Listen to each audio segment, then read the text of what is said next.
நம்ம சாம்சங்ல இருந்து ஒரு ஸ்மார்ட் போன் தான் பார்க்க போறோம். Samsung M17E. இந்த ஸ்மார்ட் போன் ஆல்ரெடி லான்ச்சும் பண்ணிட்டாங்க. இப்ப சேல்ஸுக்கும் வந்தாச்சு. ஆனா இந்த ஸ்மார்ட் போனை நம்ம வாங்கி ரிவ்யூலாம் பண்ண போறதில்ல. ஏன்னா இந்த ஸ்மார்ட் போன் எதுக்குடா வாங்கணும் இந்த பிரைஸுக்கு அப்படின்ற மாதிரி தான் இருக்கு. ஸோ அதெல்லாம் என்ன ஏது அப்படின்ற டீட்டெயில தான் இந்த வீடியோல நம்ம பார்க்க போறோம். ஸோ நம்ம வீடியோவை ஃபுல்லா ஸ்கிப் பண்ணாம பாருங்க. இப்பதான் ஃபர்ஸ்ட் டைமா நம்ம சேனலை பார்க்குறீங்க அப்படின்னா நான் உங்க பிரியா பாண்டியன். இது உங்க டெக்ஸ்ட்ரீம் சேனல். இப்போ வாங்க வீடியோக்குள்ள போலாம்.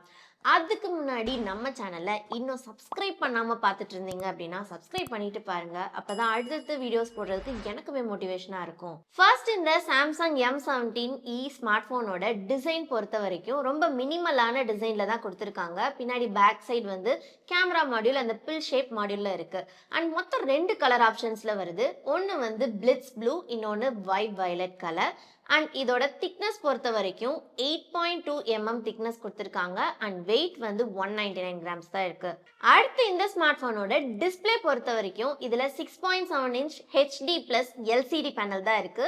AMOLED பேனல் கொடுக்கல. 120 Hz refreshing rate, 800 nits HBM peak brightness level இருக்கு. அண்ட் 720 into 1600 பிக்சல்ஸ் கொடுத்துருக்காங்க. ஸோ டிஸ்பிளே பொறுத்த வரைக்கும் ஒரு நார்மலான டிஸ்பிளே தான் கொடுத்துருக்காங்க. அண்ட் இந்த பட்ஜெட்டுக்கு இதை விட இன்னுமே நிறைய ஸ்மார்ட் ஃபோன்ஸில் AMOLED டிஸ்பிளேயோட கொடுக்குறாங்க. அண்ட் 144 Hz ரெஃப்ரெஷிங் ரேட் கூட இந்த பட்ஜெட்டுக்கு வருது. அடுத்து இந்த ஸ்மார்ட் ஃபோனோட பேட்டரி பொறுத்த வரைக்கும் பேட்டரி ஓரளவுக்கு 6000 mAh கொடுத்துருக்காங்க. ஆனால் வழக்கம் போல் சாம்சங் கொடுக்குற அந்த 25 வாட்ஸ்க்கான சார்ஜிங் சப்போர்ட் தான் இருக்குது. அண்ட் அதே மாதிரி சார்ஜரையும் இந்த வாட்டியும் கொடுக்கல. Most of the smartphones brand வந்து சார்ஜரோட தான் கொடுக்குறாங்க. ஆனால் ஏன் இந்த சாம்சங் மட்டும் எப்பவுமே சார்ஜர் கொடுக்குறதே இல்லைன்னு தெரியல. அட்லீஸ்ட் வந்து அண்டர் 20K பட்ஜெட்ல இருக்க ஸ்மார்ட் போன்ஸுக்காவது இவங்க வந்து சார்ஜரோட கொடுக்கலாம். நெக்ஸ்ட் பர்ஃபார்மன்ஸ் வரும்போது இந்த பட்ஜெட்ல இருக்க எல்லா ஸ்மார்ட் போன்ஸ்லயும் கொடுக்குற அந்த மீடியா டெக்கோட 6300 ப்ராசர் தான் வந்து கொடுத்துருக்காங்க. ஸோ இந்த ப்ராசர் பொறுத்த வரைக்கும் நமக்கு ஆல்ரெடி தெரியும். இதே ப்ராசஸர் உள்ள நிறைய ஸ்மார்ட் போன்ஸை வந்து நம்ம ரிவ்யூ பண்ணியிருக்கோம் ரீசெண்ட் டைம்ஸ்ல. ஸோ வந்து மல்டி டாஸ்கிங் டெய்லி யூசேஜ்க்கு ஓகேயா இருக்கும். பட் ஹை லெவல் கேமிங்க்குலாம் பெருசாக நம்மளால எதிர்பார்க்க முடியாது. மித்தபடி வந்து இந்த ப்ராசர் வந்து இந்த பட்ஜெட்டுக்கு ஒரு ஓகேயான ப்ராசஸர் தான். அண்ட் இதோட AnTuTu ஸ்கோரிங்கும் வந்து 5 lakh ப்ளஸ் வரைக்கும் ஸ்கோர் பண்ணுது. சாஃப்ட்வேர் பொறுத்த வரைக்கும் One UI 8 out of the box Android 16ல தான் வருது. அண்ட் சாம்சங் எப்பவுமே வந்து அதிகபட்சமான OS and security patch upgrade வந்து கொடுப்பாங்க. அதே மாதிரி இந்த ஸ்மார்ட் போன்லயும் 6 இயர்ஸ்க்கான OS அப்கிரேடும் செக்யூரிட்டி பேட்ச் அப்கிரேடும் கொடுக்குறாங்க. அடுத்து கேமரா பொறுத்த வரைக்கும் இந்த பட்ஜெட்ல இருக்க மோஸ்ட் ஆஃப் தி ஸ்மார்ட் போன்ஸ்ல கொடுக்குற அந்த 50 மெகா பிக்சலுக்கான ரியர் மெயின் கேமரா கொடுத்துருக்காங்க. அண்ட் இன்னொரு கேமரா 2 மெகா பிக்சல் கொடுத்துருக்காங்க. 2 மெகா பிக்சல் எதுக்கு கொடுக்குறாங்கன்னே தெரியல. அதுக்கு கொடுக்காமலே இருக்கலாம். அண்ட் 8 மெகா பிக்சலுக்கான ஒரு செல்ஃபி கேமரா இருக்கு. அண்ட் இதோட போட்டோ குவாலிட்டி பொறுத்த வரைக்கும் ஓரளவு ஆவரேஜா தான் இருக்கும் இந்த பட்ஜெட்டுக்கு. அடுத்து இந்த ஸ்மார்ட் போனோட அதர் ஃபீச்சர்ஸ் பார்த்தோம்னா ப்ளூடூத் வெர்ஷன் 5.3 கொடுத்துருக்காங்க. USB Type-C போர்ட் இருக்கு.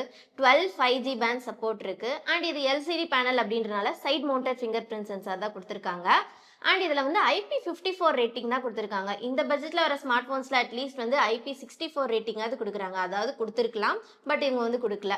அண்ட் இதில் வந்து 3.5 mm ஜாக் கொடுத்துருக்காங்க. ஸோ இன்னும் எத்தனை பேர் வந்து 3.5 mm ஜாக் யூஸ் பண்ணுறீங்க அப்படின்றத கமெண்ட்ஸில் சொல்லுங்கள். ஃபைனலி இந்த சாம்சங் M17E ஸ்மார்ட் ஃபோனோட ப்ரைஸிங் பொறுத்த வரைக்கும் இந்த ஸ்மார்ட் ஃபோன் பொறுத்த வரைக்கும் 4GB + 128GB வந்து 13Kக்கு சேல்ஸ் பண்றாங்க. அண்ட் இன்னொரு வேரியன்ட் இருக்கு 6GB + 128. அதோட பிரைஸ் வந்து 16Kக்கு வந்து சேல்ஸ் பண்றாங்க. ஸோ இவ்வளோ காசு கொடுத்து 4GBக்கு ஒரு ஸ்மார்ட் போனை வாங்கணுமா அப்படின்றத நீங்களே முடிவு பண்ணிக்கோங்க. இதையும் மீறி இந்த ஸ்மார்ட் போனை நம்ம வாங்கி ரிவ்யூ பண்ணணும்னு நிறைய பேர் கமெண்ட் பண்ணீங்க அப்படின்னா கண்டிப்பா இந்த ஸ்மார்ட் போனை நம்ம வாங்கி ரிவ்யூ பண்றதுக்கு ட்ரை பண்றோம். இந்த பட்ஜெட்டுக்கு இதை விட பெட்டரான ஸ்மார்ட் போன்ஸ் ஏதாவது வேணும் அப்படின்னா கமெண்ட்ஸ்ல கேளுங்க. கண்டிப்பா நான் வந்து உங்களுக்கு சஜஸ்ட் பண்றேன். இந்த வீடியோ பிடிச்சிருந்தா இந்த வீடியோக்கு ஒரு லைக் போடுங்க. உங்க ஃப்ரெண்ட்ஸ்க்கும் ஷேர் பண்ணுங்க. இது போல நியூ டெக் அப்டேட்ஸ் பத்திய தகவல்கள் தெரியும்னா நம்ம டெக்ஸ்ட்ரீம் சேனலை சப்ஸ்கிரைப் பண்ணுங்க. அண்ட் அந்த பெல் பட்டனை கிளிக் பண்ணி ஆல் செலக்ட் பண்ணுங்க. அப்பதான் நம்ம சேனல்ல போடக்கூடிய ஒவ்வொரு வீடியோ நோட்டிபிகேஷன் வரும். நீங்களும் மிஸ் பண்ணாம பார்க்கலாம்.